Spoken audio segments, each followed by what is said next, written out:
Thank you so much, everyone, for joining us today for what will hopefully be an exciting conversation.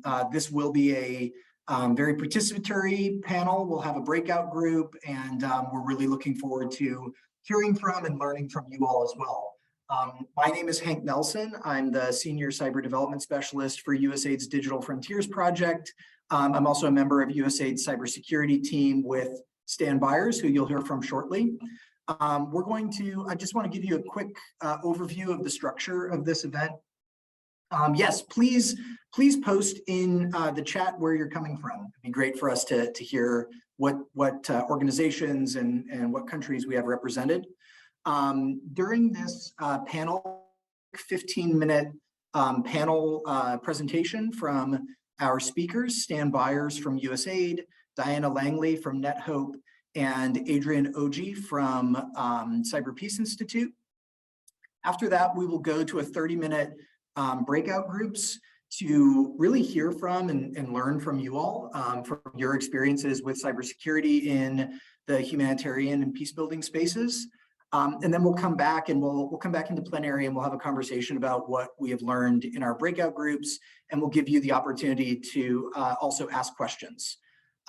So I think with that, we can turn it over to our first speaker, Stan Byers from USAID. Sure. Thank you, Hank. So as Hank said, I'm leading the cybersecurity team at USAID.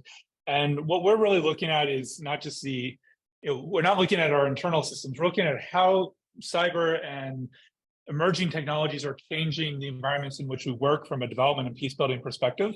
And what does that mean for how we think about this in the future? And I think it aligns closely with the theme of this conference of how do we build that infrastructure for the future of peacebuilding? How do we address what peacebuilding is going to look like in the coming years?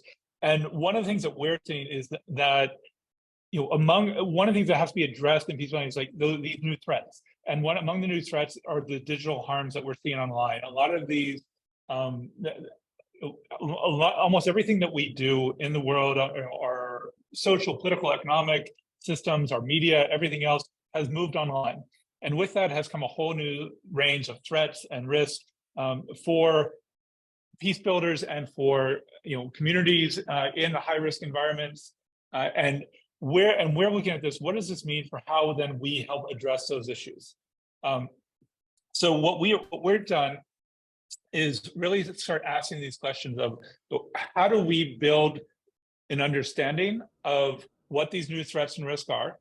How does it fit into our development models and the structures that we use to figure out how to respond to the conflicts and around the world?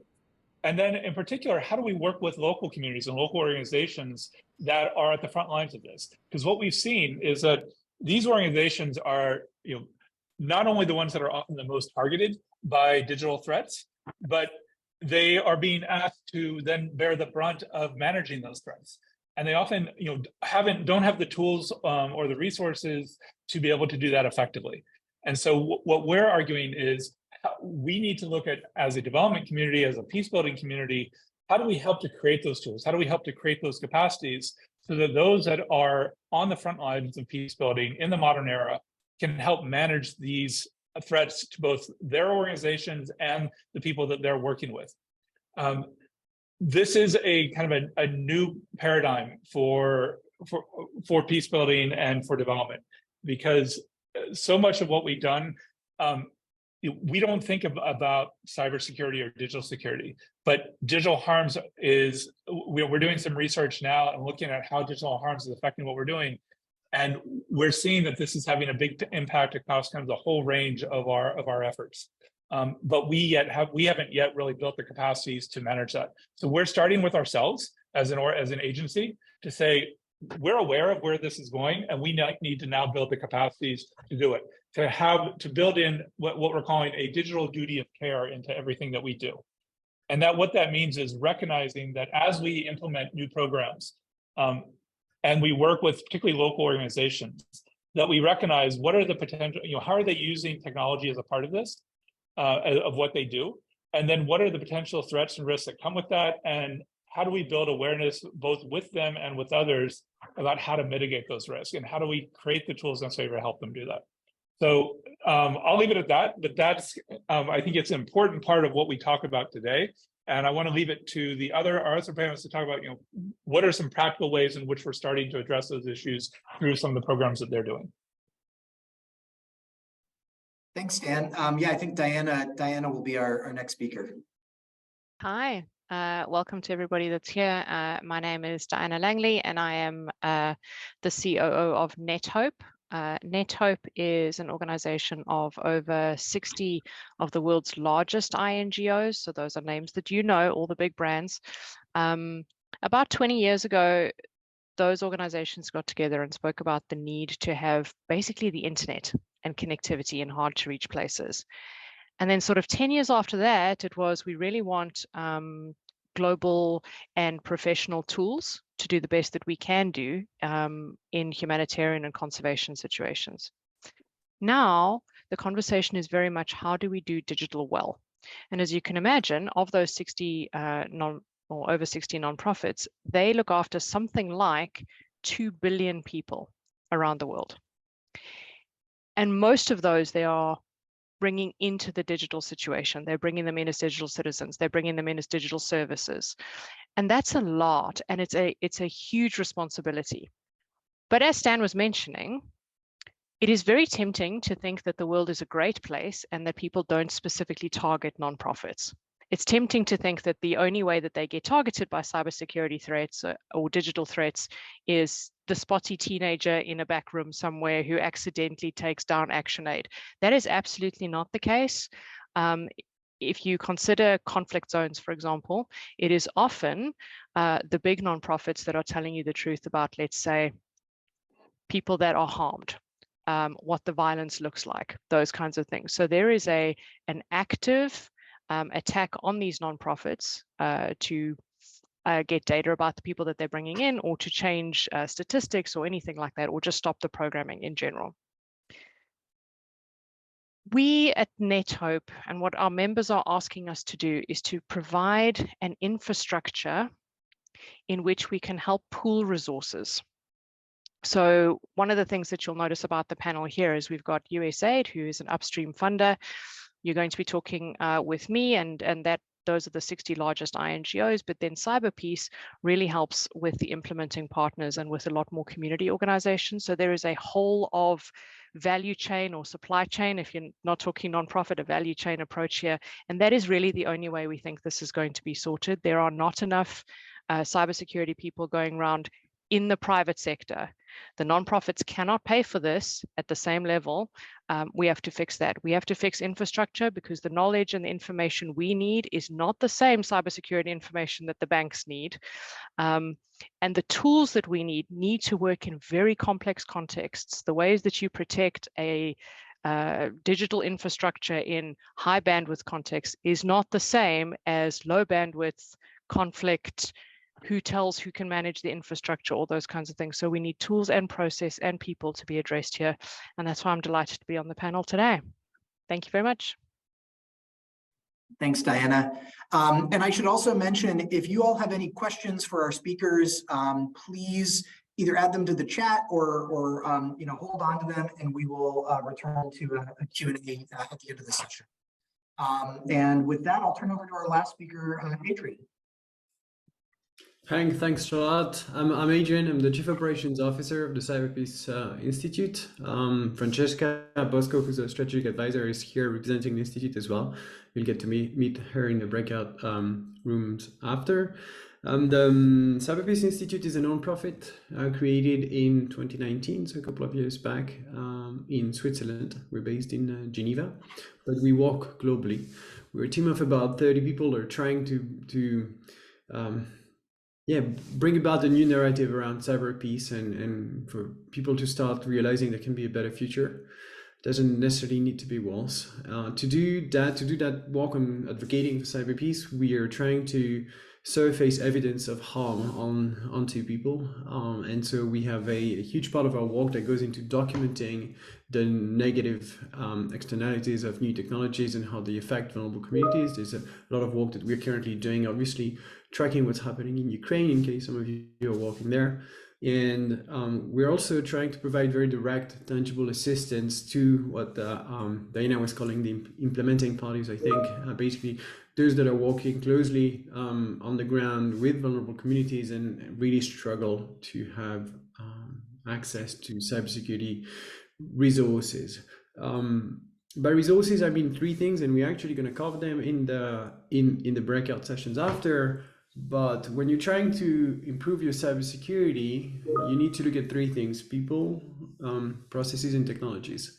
There's a lot of work that has gone into equipping folks with good technology. So there are technological solutions out there. Not all of them are necessarily fit for purpose in a development of humanitarian context. But there are things out there that exist. Certainly need some more developments there, but there's a starting base. Let's put it this way. And if you're not already in touch with Let Hope, do go and reach out to Diana, who can point you, I think, in the right directions there. When it comes to processes, there's also things that exist that are available, produced by various governments. The UK government has a guide called Cyber Essentials. The US government has the NIST framework. The French government has something else, if you're interested in that, I can tell you. And various governments have guides, and various nonprofits also have issued guides like CS controls, for instance, that nonprofits can look at when it comes to basically improving their cybersecurity maturity. But one of the major challenges is to find people to help them look at those guides and install, maintain, update those technologies they can download online, because there is a massive shortage of talent in the cybersecurity industry. And so the private sector and the public sector, I'm not sure if that's the correct word, but are holding that talent. They're really keeping everyone for themselves simply by paying them more and more, to the point that in the US, the average salary of a cybersecurity professional is about twice the average salary of a nonprofit worker. So that makes it really hard for nonprofits around the world to attract, but also to retain talent, right? These talent could get upskilled internally, but as soon as they get their skills, they suddenly have access to a new market where they can be paid a lot more. And so even though, it's not necessarily a problem in itself, and there is talent that goes, to the private sector and back, and at the end of the day, Stan and Francesca and Diana are working in nonprofits, and me too. So there are cybersecurity experts that are working there, but still, if you look at the industry as a whole, if you look at the system as a whole, there's a shortage of talent. There is a big problem. And so what we're trying to do with the Cyberpeace Institute is actually to turn the problem on its head and look at where there is currently cybersecurity expertise and try and drive it or nudge it in the direction of nonprofits. A lot of the US corporations in particular, some other countries as well, are starting to attend to their corporate social responsibilities. They're starting to put aside some money every year for their staff to go and do some social good. There's been a lot of discussions around the 1% pledge, around the importance of stakeholderism, and companies are starting to realize that they must play a role, right? It's not just that it's nice and it's good for business perhaps, but it's also that they play a massive role because they put a lot of the technologies that are used out there to conduct operations against nonprofits and vulnerable communities. So they have a responsibility. I think, Stan, you said that in one of our previous calls, and I'll let you expand on this in the breakout rooms, but the majority of the infrastructure that is used today by criminals is owned and operated by the private sector. So they have a role to play and they have the talent. So what we're doing at the Institute is telling them, why don't you give us a couple of your staff for a couple of hours a year, and then we're going to talk to NGOs, we're going to figure out exactly what they need and how we can maximize the value of the time of these experts, and we're going to match for free. And so we ran a network of volunteers called the Cyberpeace Builders. That was launched a year and a half ago in Geneva and is currently scaling internationally. That's backed by about 40 companies today. And the beauty of that model, I'm quite proud of it, is that not only do we do this matching of volunteers, but on top of it, we ask companies to pay for it. And it may sound like a double ask, but actually, because companies have corporate social responsibility budgets and they're struggling to find opportunities for their cybersecurity workforce, they're actually quite happy to pay. And so it makes this program somewhat sustainable. And so it gives us confidence that in the future, we can scale this network to, in the US, it's 1.2 million US cybersecurity professionals.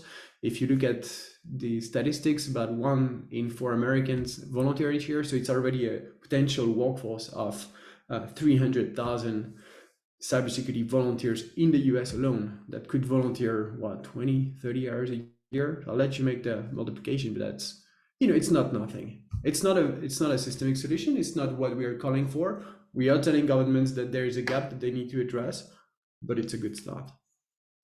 I'll stop here. I'm very excited for this session. Very thankful for the team at PeaceCon. Very thankful also to Hank, who's been really taking us by the hand planning this session. And yeah, I look forward to engaging with you all.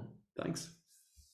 Thanks, Adrian. Yeah, I think a lot for us to think about. And Francesca, Diana, and I have been dropping resources in the chat. So please do take a look at the chat and check out those resources. We will also share with you our contact information at the end of this. So if you want to reach out to any of us to ask questions, we really welcome that.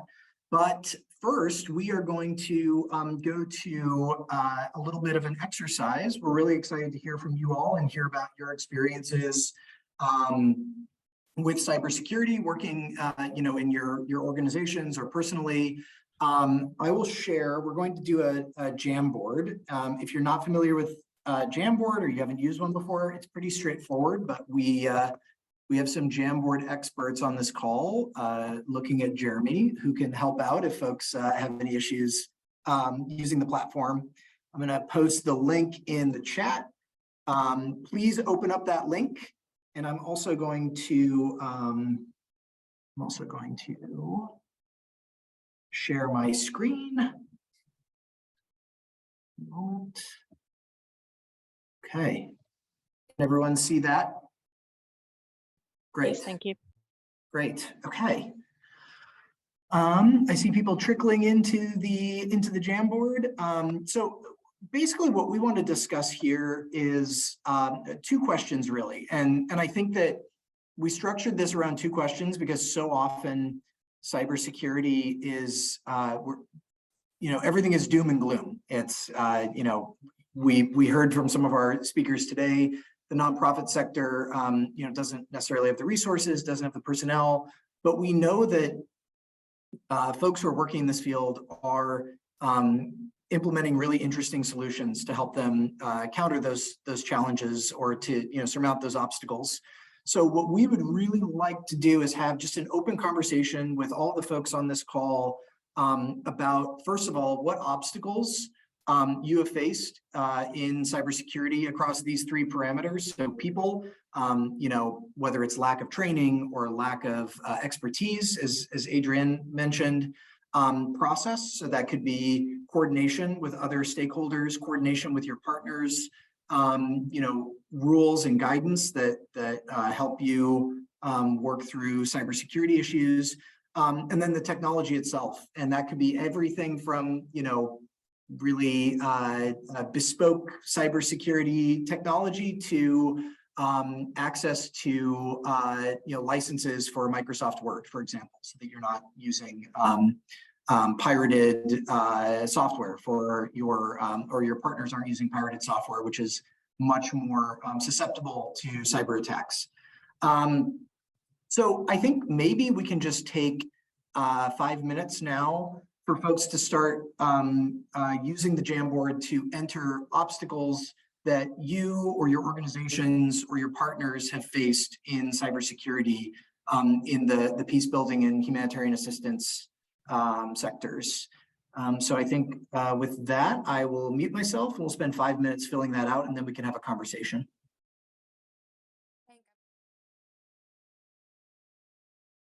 All right. Folks can continue to add to this Jamboard as we discuss. We will keep it open throughout the conversation, but I would love to turn, before we go to participants, I'd love to ask our panelists, Diana, Adrian, and Stan, if you have any, and also Francesca and Jeremy, do you have any reactions to any of the challenges that folks shared here? Is there anything that jumps out at you? Anything that maybe you haven't heard before, or something that you have heard that you'd like to kind of expound upon a little bit? I can take it first. Stab at that. There's a lot here to discuss, and but one of the ones that I wasn't tracking that maybe we should be as USA is that major donors are in the process major donors are requiring different cybersecurity frameworks as a part of their funding agreements, and I think that's both a challenge and an opportunity. There's a lot that we can't control in this space. It's a difficult, fast evolving space, but those kind of things are within our control. And so I think there's an upcoming conference that Cyber Peace Institute is one of the organizers of, called the Global Conference on Cybersecurity Capacity Building, which will be held at the end of November in Ghana. And USA is a part of that as well. And that, those kinds of forums might be the place to bring the donors together and have a discussion about how do we, align our different frameworks so that we're not creating new challenges for organizations that are already overburdened. So I think that's why these kind of discussions are so useful, and that's something that is a takeaway for me of something that we should focus on. But I'd love to hear other people's thoughts as well. Yeah, and also whoever included that point, if you want to expound on that, love to hear more. And in the meantime, Hank, I just posted the link to the website of the conference. Actually, you gave some let's say publicly disclosed information, Stan, meaning that we are finalizing the agreement with Ghana in this moment. So is going to be indeed 29-30 November. And yeah, more information would be posted. My apologies. I thought that was in the public realm. No, but actually it's the right info. So good one. And all the information will be posted there, and you can also sign up already for more information. So in my defense, Chris Painter announced this yesterday at another panel that I was on. So. But this is why it's great to everyone who joined our panel. You're getting breaking info. Very exciting. So kicking off. Diana, I've seen you've been studying these points closely. I've seen you looking at these. What are your thoughts? I think the one that I'm connecting a bit here, and it's a few of these, is it's everything from equating digital security with IT. There was a time when this was, the purview of the guys in the back room with the blinking lights in the network, and that's absolutely not the case anymore. And yet, then I'm reading other things about, but digital security trainings primarily are, please don't put a USB in the computer.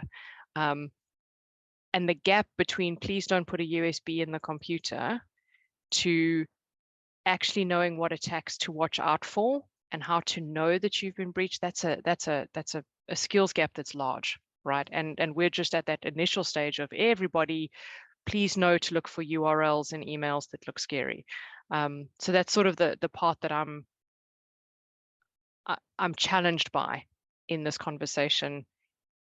And then I'm connecting it also to, we wanted to update our tools. We wanted to get better at this, but couldn't. And so this person, and I don't know if you'd like to talk about this, but the very places that you work were considered too unsafe by some of the big technology companies, so they left you high and dry. That I think is a story we could hear. Yeah, if whoever added that comment from the Iraqi National NGO would like to share that story, we'd really appreciate hearing more. Yes, Doris? Yes, that was me. So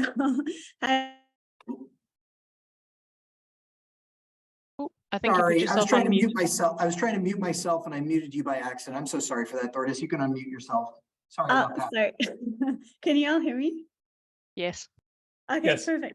So I work for an Iraqi national organization called AidGate organization, and we've been trying to invest more into all of our IT platforms to save all of our data correctly, just in case, you know, the office burns down or something, that we have everything online. And we're a small organization with limited resources. So we heard that a lot of the big providers like Microsoft and Google were providing free platforms for NGOs.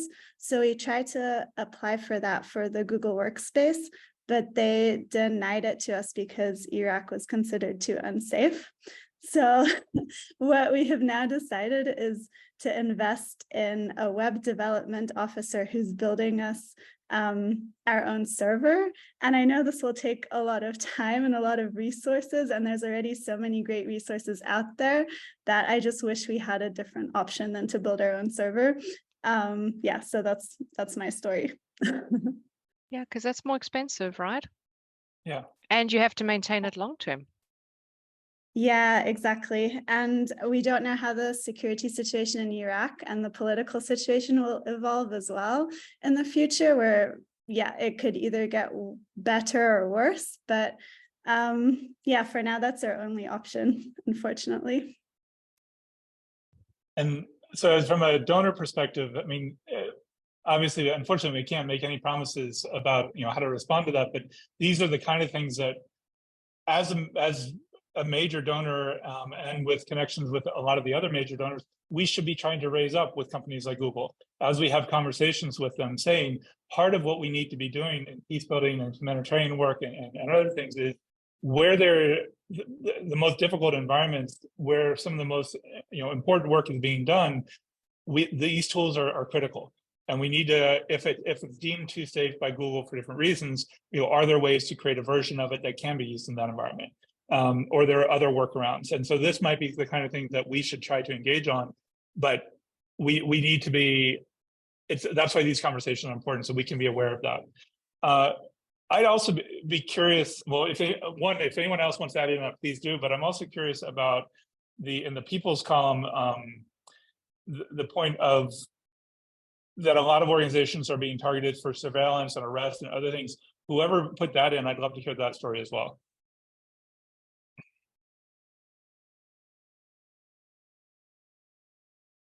I think that might have been me. I wrote about partners who've been impacted by government monitoring them online, leading to arrest detentions. So yeah, that's mostly speaking about Myanmar. So, you know, after the latest coup, you know, people who had expressed opinions on Facebook or whatever were targeted for their political views. And it continues to be a very, very sensitive environment. If you guys are all familiar with it, or maybe not, but the government's recently required NGOs, and I say the government, I really mean the junta that's in control, has required NGOs to register, and it's making it can make the aid workers who are implementing programs more vulnerable. It can make anybody who's working with them more vulnerable, but if you aren't registered, you can also be more vulnerable. So it's tricky with donors. And our team that are working somewhat remotely for multiple safety reasons, a lot of what they're doing is digital safety trainings. And I think, I could be getting this wrong, but I think that's one of the things that my organization, Nonviolent Peace Force, has gotten support on from Cyber Peace Institute, because I know that Cyber Peace Institute has really supported us on cybersecurity things. I think that Cyber Peace Institute, that you guys might have helped contribute to those trainings that we're offering to some of our partners who are finding it, digital is one of the only ways to engage somewhat safely, but it also carries its own risks. Thank you for sharing that. I mean, we're hearing similar things from other parts of the world that are often what we're calling closing spaces.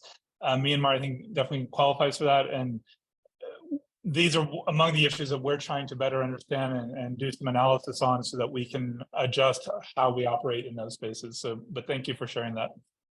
And to that same point, just to touch on another post that's in the people column that was just added about donors publicly listing partners. I think this is something that we've been discussing within USAID. Stan and I were just discussing this recently, that balance between transparency, which is important in the international development, peacebuilding, humanitarian assistance field, but also keeping the folks that we work with safe. So I think that's it's a difficult point, but I'm really glad that somebody raised that. You guys see Alexa has her hand up. Yeah, that was me who wrote it. I kind of just wanted to briefly expand on it because it was a situation that just happened actually in Zimbabwe. Because right now Zimbabwe it's really rapidly closing, if not completely closed at this point. And state-sponsored newspapers, and state-sponsored actors, it's very easy for them to go online when they already have a target to figure out who are they working with, where are they getting the money, et cetera. And two of the partners that I was working with were recently mentioned in a state-sponsored paper, basically talking about how not only that they are receiving funds from the US government, but they were also able to say exactly how much. And then also saying as well, that this is, an act of sedition, treason, et cetera, which are all punishable crimes by death in Zimbabwe. So it's created an extreme risk to their lives because now, they're treasonous, essentially, or being accused of so. And I understand we actually talked about it because I was just with them last week. We actually talked about it quite in depth about how there is this very delicate balancing act between transparency, but also where do you draw the line where it's like we can just be vague talking about where we're working, but not exactly who we're working with. Because at this point in so many places, and I know Zimbabwe isn't the only place, but the transparency is now causing direct and potentially like mortal harm to people's lives. So that's definitely been a challenge as far as how to communicate that to donors and to get, to be honest, like prompt action about it. I know that it's a very bureaucratic issue as well, but yeah, it's something that just recently happened. Alexa, I think you bring up a fantastic point there about the difference between transparency and accountability. Because there is that like pressure that everybody's feeling, right? To prove how many participants you had in your program, can you give me their names? Can you give me their biometric data? Can you prove where the money went to in your organization? So can you tell me that you're working in these high stressful environments or high pressure environments? I think decisions are come to in certain places for all the right reasons, but the signals back about how it's not fit for purpose everywhere, this digital transparency part, is not strong enough, I would say. So thanks for your story, because yeah, completely. I think similarly, convenience is part of a driver here that's not necessarily helpful. Someone here is mentioning WhatsApp and Facebook groups and those kinds of things. And we definitely have stories, I know in some of the nonprofits I talk to about, there are WhatsApp groups that get created with activists, for example. But then other people add other people and it's just a number on a screen, and suddenly you find that a whole group is now targeted or known by people who should not know. And managing that is incredibly challenging in those places. Yeah, absolutely. I know Francesca had her hand raised earlier. I'd love to hear Cyber Peace Institute, some of your reactions to some of these pieces as well. Thank you so much, Hank. And well, actually, Stan stole my question because it was related to the interesting post related to the use of spyware. So basically, the Pegasus that is on the technology, let's say, side, but then at the same time, there is also basically the behavior, right? So there is on one hand the challenge related to technology, but then also the feeling unsafe because government are putting in place targeted surveillance mechanisms. And so, I mean, I know that it was already answered, but just to mention that I'm seeing a sort of like heightened attention at the international level, and notably some remarkable initiatives across different sectors. So we moved from one place where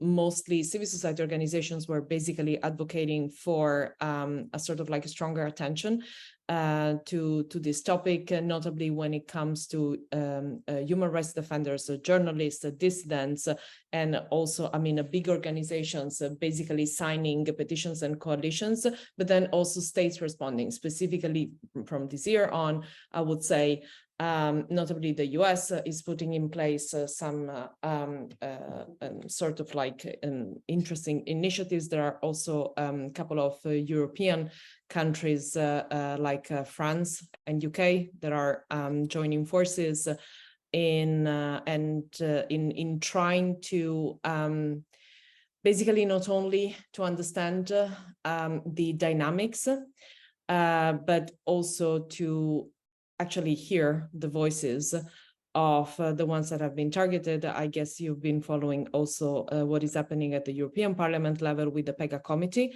We're also playing our part, meaning that we're joining the international civil society community, and we are currently working on analyzing the market of spyware.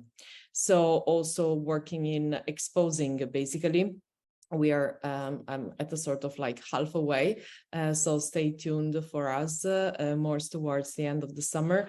We are going to publish some work related to the analysis of the markets of who is selling, who is buying, and I mean, it's very interesting that it's coming up here because the already kind of like a sensitive situation is even more kind of like jeopardized by adding this other layer that can become extremely harmful. So just to mention that we're currently working on this, and also, I mean, we will leave our details afterwards, but if you need any specific resource on this, super happy to provide you with some.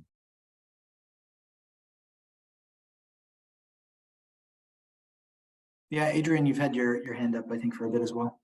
Yeah, I just wanted to bring back the conversation to maybe a more hopeful or optimistic note, and I fully recognize that, you know, the particularity of nonprofits is that they both face criminal threats that often, you know, leverage fairly basic attack schemes, but also face government attention, where the means available to perform the attacks are oftentimes quite resourceful, elevated, advanced, and so it's quite challenging. And sometimes it can give you in that field the impression that, you know, why bother? Why try to secure my systems if at the end of the day the governments that are attacking me have endless resources to come after me? The reality, though, from what, you know, I see in our activities, that a lot of the nonprofits still fall for attacks that could have easily been avoided had they put in place very basic security controls. And so I think, you know, maybe keep that, you know, in mind, that there's already a lot that can be done with fairly basic security control at bright level, organizational level, also at personal level. You know, phishing remains, despite everything we've been saying for the last decade, phishing remains the #1 attack vector out there. People are still using bad passwords. They're still not using multi-factor authentication. And fair enough, there's a good point in there that sometimes companies will charge you a premium to activate some security features so you can localize your data, or so you can access MFA. Well, you know, maybe there are other security providers that you can use. I can tell you that we're a nonprofit ourselves. We don't have a lot of money, and when we make technology choices, we look at these things. And, you know, if a particular provider is not giving us MFA for a price that we think is decent, or even for free, Then we go and try and find something else, someone else, or we call them and we can negotiate. But the security controls should be part of your technology choices. Now, to defend against those higher threats,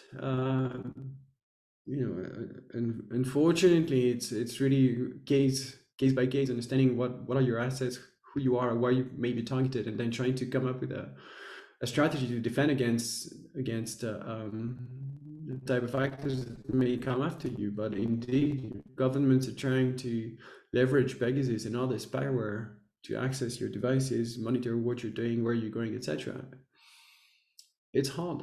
There's no easy solution for that. But I think you raise a good point, Adrian, in that a lot of these basic steps that can be taken that are well known, that can, let's say, eliminate 80% of the challenge that's out there. That's so many of this is done through so much of it is done through social engineering, phishing, pretty basic steps that almost anyone can do, but they're also relatively easy to defend against. But if you can manage most of that, then you can focus efforts more effectively on the harder threats. But if you're also trying to manage all of that and deal with the harder threats, you're not going to do well at either. And so the first step is to control what we can control and to deal with what we can deal with. And then with the harder problems, which are also less common, where they're happening are a big issue, but are not happening everywhere. We can then focus the effort, the resources that we have on dealing with those bigger issues, and we can hopefully find longer term solutions. But it is a difficult problem set. And if I add on there some helpful news that's not about the tech per se, but is about the people and sort of how institutions work in this space. We're about to publish sort of in June some research about the biggest ones, and overwhelmingly, we've had about a 200% uptick in the amount of nonprofits that have their board recognizing their cybersecurity risks. And obviously the reason that you have your board recognize it is because that then trickles down to being budget that you can put stuff to. And I see someone wrote here, build digital security into programs. And we've seen something like a 300% uptick that any new program that has a digital element automatically gets a cybersecurity assessment or a digital protection assessment or any version of that the organizations use to think about what this would look like online. Which tells me that the sector itself is maturing incredibly fast in how we think about these things, and trying to keep up with the risks and to be responsible on it. So some way to go, I think. And we've got cyber peace builders, and we've got cyber peace in general, and we've got NetHope and we've got USAID here. We're all working the problem. So I think there's a lot of hope coming.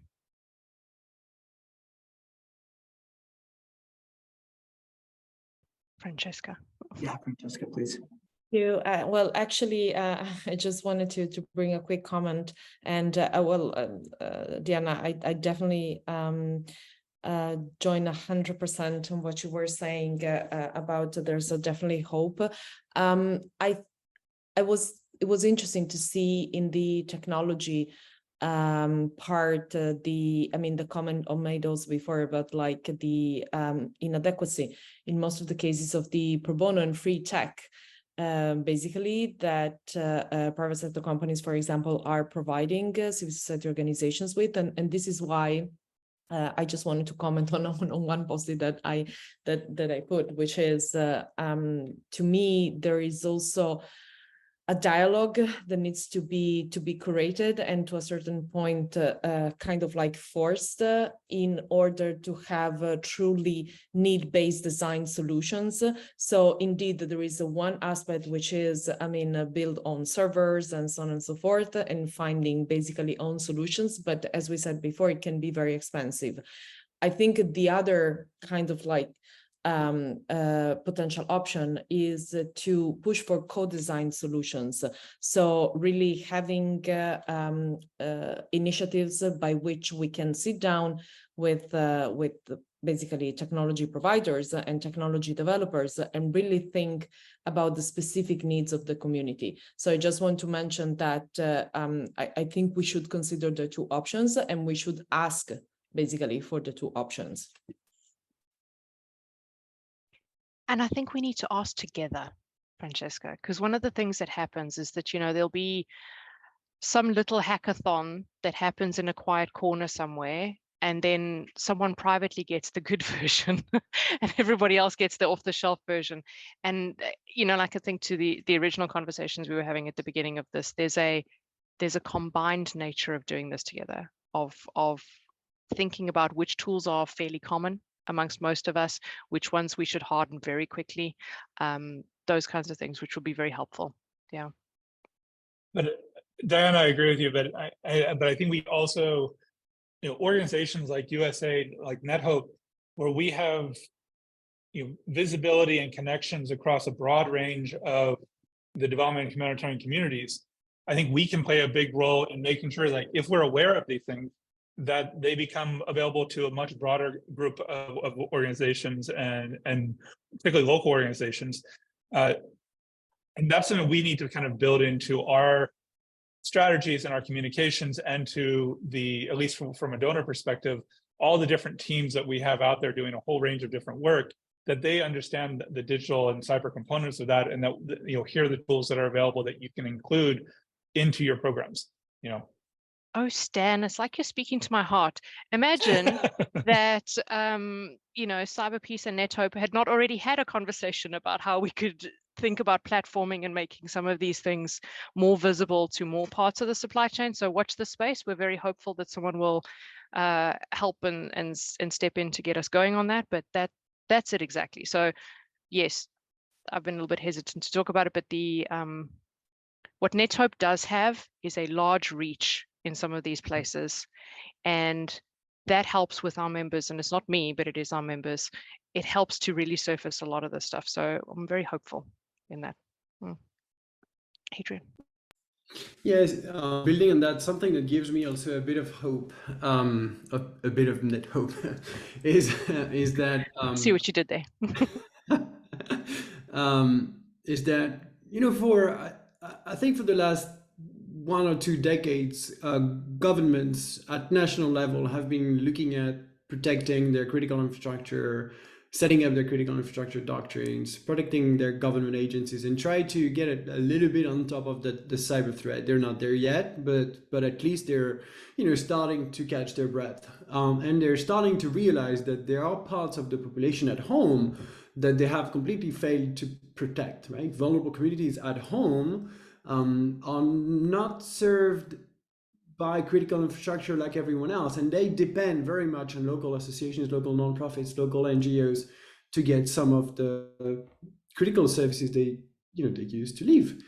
And so governments are starting to pay a little bit more attention to these folks at home, and so I'm starting to see that they may be in a position to apply a form of pressure that us nonprofits have struggled to apply to the software manufacturers that have been providing great tools pro bono for free, but principally abroad. And so now that the problem is hitting home and lawmakers are going to start to care a little bit more about this, I think that the types of pressure that may apply at home may lead to different solutions, may lead to different technology discussions, may basically allow you, Diana, allow us, allow you also, Stan, to have different conversations with the tech companies of this world. That will benefit folks at home, but also folks really abroad, because at the end of the day, we haven't talked really about the global north and the global south, but a lot of the technologies, a lot of the solutions that we're looking at, even the procedural solutions we're looking at, they're created mainly in the West and serve to the rest of the world. So I think there will be some positive developments in that space in the next decade. Adrian, you bring up something, and we've been working on it here as a group of people, but there's this concept of a thing called an information sharing and analysis center. It's an ISAC. Okay, it's quite a esoteric concept for cybersecurity people, but the point is, when that idea was first floated in the US particularly, and then later on in Europe, it was to protect infrastructure, critical infrastructure. So the ones that are the most famous are finance, health, land transport, air transport. Nothing for the nonprofit sector. And now we're trying to make one, and that's great, and we're going to do it. And when we were talking about collective mechanisms and advocacy together, and let's talk about two technology partners together and all those kinds of things, this is the mechanism to do it. But what I observe about it is that this was such a shocking gap, because in the spaces that the nonprofits work, it's when the state isn't working well. So we're at PeaceCon, right? Like when the nonprofits stop monitoring elections, when they stop working in communities to drive peace, to bring food, to bring water, that's when conflict erupts even more. And the fact that this was not considered part of critical infrastructure to start with is still deeply shocking to me. So to the folks on the call, we would be delighted if you join us in the idea of the ISAC, in moving together. All the panelists are involved in this concept. We're going to try and remediate the fact that we are critical infrastructure there.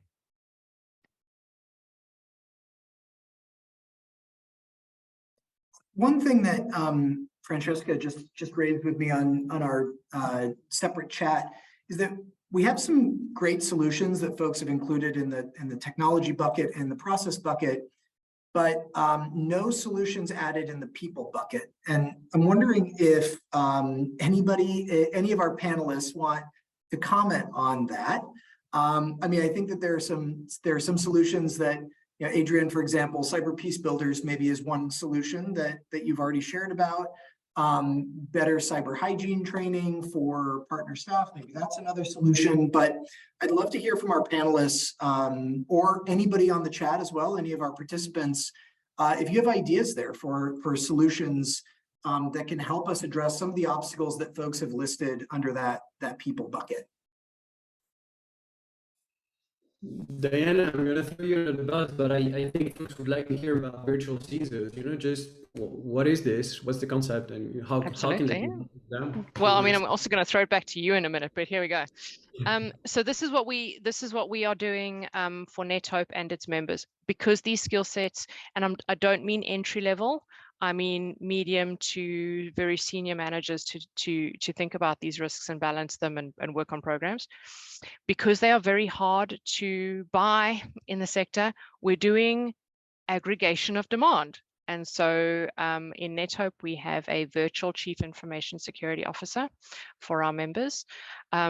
Effectively, it is a consultant for free that you call up and say, I need help to do something. And this, in the past 6 months, he's delivered something like 85 hours of direct consultancy alone. It's quite ridiculous. And it's everything from help me to have a cybersecurity strategy to I'm working in this high conflict area, help me think about the tools, or at least the way that I should be evaluating the tools that I should be using, to I need to go and talk to my board about the fact that they don't understand that they are a surface of threat into my organization because the board doesn't feel like using multi-factor authentication. So what I like about that approach is that, again, it's everybody joining together to get a resource that is scarce amongst us. It's the same kind of concept as you would do if you were doing collected templates or you were going to do toolkits that are common. I really hope that we can increase the amount of people that are working in that space. You know, taking a little bit a page out of the Cyber Peace Institute's book, there are for-profit companies that have their CISOs, Chief Information Security Officers, that are willing to lend pro bono hours. Sometimes that's useful, sometimes it's not. Again, not knowing a humanitarian sector can be a little bit of a detriment, even if you have great cybersecurity skills. But there is a lot of plug and play that we could probably do here to get better at it. But Adrian, I'm going to totally pass it back to you, because you also, you know, wrangle volunteers to try and help fill some skills gap, right? Yeah, indeed. Thanks, Diana. So I mentioned it in the opening, but we run a service basically that's free for humanitarian actors called the Cybersecurity. What we do is we convince companies to give us some of their staff expert in cybersecurity, and we get them to volunteer about 20 hours a year. So you can get access to basically cyber talent for free and ask them pretty much anything you need, with the caveat that if you ask for help now, it's possible that you don't get it now just because these people are volunteering. But it's a great resource. It's being used at the moment by by actually 130 nonprofits, and we're trying to scale it up to more nonprofits. We have a bit more than 40 companies with some big names that are contributing to the effort. And we're getting soon to about 1,000 volunteers. So it's out there. It's, if you work for a nonprofit, you're looking for help, you're not sure, what tools to use or things like that, then do give us a call, and we'll try and bring you into the program so that you can get these volunteers to help. There's a comment by Alexa around the fact that sometimes folks are not finding the tools or the resources that they need. The reality, or at least what I see from my window as a cybersecurity expert, is that I think there's quite a number of tools out there that are free, or you can get access to with discounts that should allow you to really up your cybersecurity.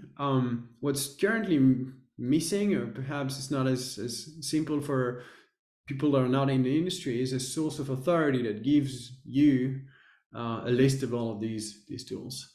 And depending on where you're coming from, that source of authority may differ, right? But NetHope has resources listed on their sites. We have as well. You can check Global Cyber Alliance, that also has a toolkit for mission-based organizations that points you to different tools that you can get access to for free or at a discounted price. Of course, TechSoup as well can give you access to many technology solutions. But I also know that CISA, the Cybersecurity and Infrastructure Security Agency in the US, which I think most of you in this call would consider as a sort of authority in the cybersecurity space, is just launching a high-risk communities initiative. And one of the things they're interested in is building that authoritative list of cybersecurity tools. So it's unfortunate that it has taken so long to get there, and back to what you were mentioning, Diana, earlier, there's been too much attention on critical infrastructure and not considering what you all work on as critical. I think was a mistake, but I'm hopeful that this is changing, and soon you'll have like those lists of tools. And again, ask Diana, ask James, the virtual CISO she was talking about, ask Stan, ask us. We all know these tools. We all know people who can help you set them up. So you have our email addresses in the crypt pad, I think. Don't forget to reach out if you need. Yeah, I'm going to share the crypt pad after I stop sharing my screen. I want to make a couple edits on that crypt pad, and then I'll post it here. We have about 10 minutes left, and I want to make sure that we have time for any questions that have not been answered already by our fantastic panelists. So I'll just open the floor to any of our participants today. If you have any questions for Diana, Adrian, Stan, Francesca, anybody on this panel.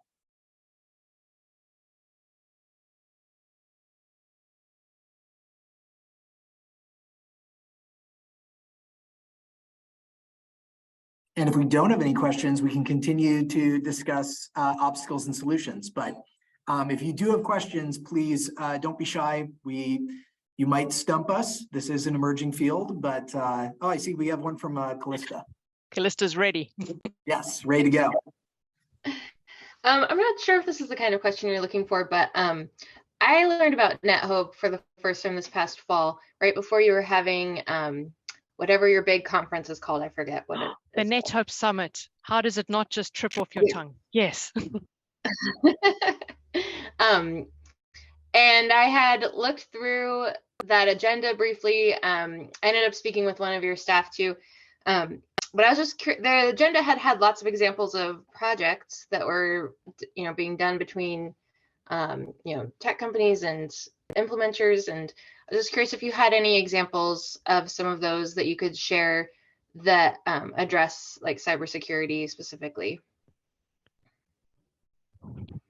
Some I can, some I can't. Let me think about one. Yes. Okay.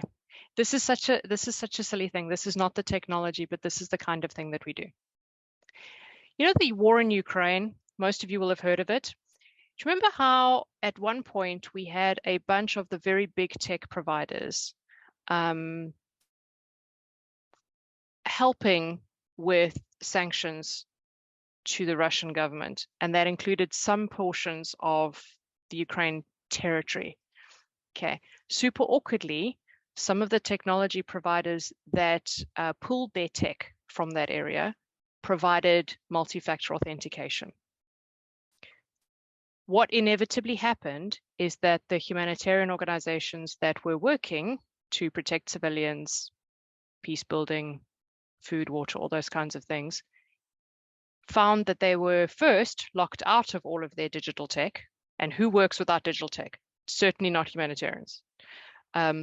And then, because they could not get a provider in time, because it's not trivial to install, they just turned it off. Because what are they going to do? And one of the things that we all know about the Ukrainian situation is that it is both a physical conflict as well as a digital conflict. So what we did, and what NetHope does, is large-scale advocacy in the backrooms at that point. And we contacted all of those providers. We also, sometimes the way that this works, this is, I'm telling all of you about geopolitics. Sometimes the easiest way that this works is I call this large tech provider and I tell them, see, you found a way to keep your technology on. Please, can you advocate with this large tech provider? And I will give you the names of these nonprofits that are working there so that you know that it's true, but I need your voice, the size of that voice, to advocate for that voice. We found that works really well. The one that I can say, because it's fairly public, for example, Zoom turned off all of their tools. This is not cybersecurity, but they turned it all off. But mostly because, strangely, Zoom hadn't quite clocked that when the US put sanctions on it, there are humanitarian provisions in there, i.e., if it is for a humanitarian use, you can actually carry on providing the service with a little bit of work. So those are the kinds of things that we end up doing in NetHope. We also end up, because of where we sit in that ecosystem, that supply chain, we also look at kind of systemic ways that this happens. So for example, the reason I'm very good friends with Stan and with Hank is because I bug them a lot about how systemically we need to change what grant agreements look like so that this downstream problem stops existing, for example. We do quite a lot of let's take frontline humanitarian logistics.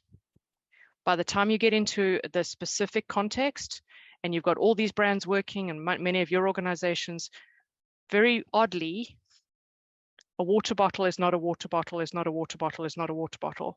And the amount of effort between organizations that's then spent trying to coordinate in that last mile is ludicrous.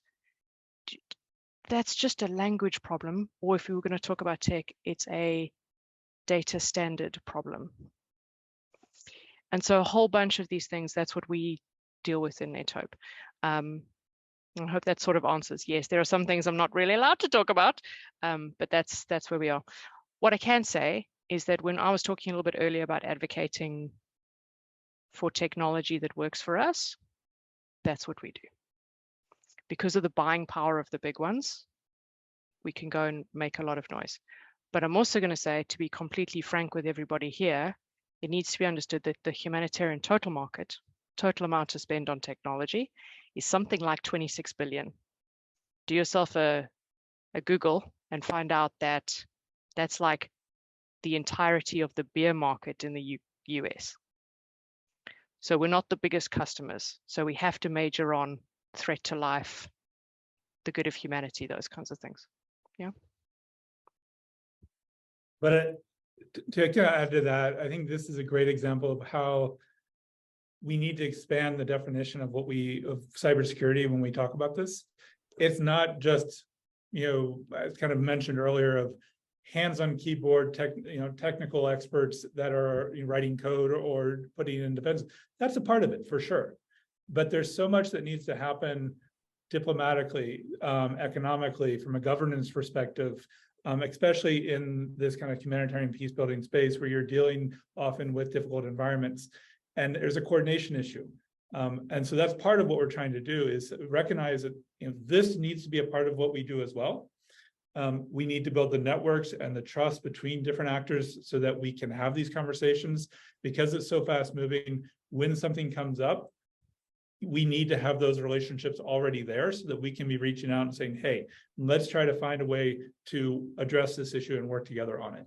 And so that's where I found it's incredibly valuable to have these conversations, to have the connections with, Adrian and Francesca and Diana and everybody else that's already talking about this, but we need to then continue to expand that community that's having this conversation. Great. We are about done. We've got 2 minutes left, so I think we can wrap things up. I am about to share in the chat a crypt pad, which is not a tool I've used before. Adrian set this up for us, but this is it's a shared document that has some quick notes from today's session. And thank you so much, Jeremy, for taking those notes. It's really fantastic. And then also has a link to the Jamboard so that you'll have access to that when this chat closes. And then also has contact information for Cyber Peace Institute, for NetHope, and for USAID, so that you can reach out to us after this. This has been really fantastic, and we've learned a lot from the folks who participated today, and we want to continue to learn from you and to support you in any way that we can. So please do reach out to us with any questions or interest in any of the tools we've shared. We are more than happy to continue to work with you going forward on this really important topic. And thank you so much to our 3 panelists who were really fantastic. Thank you.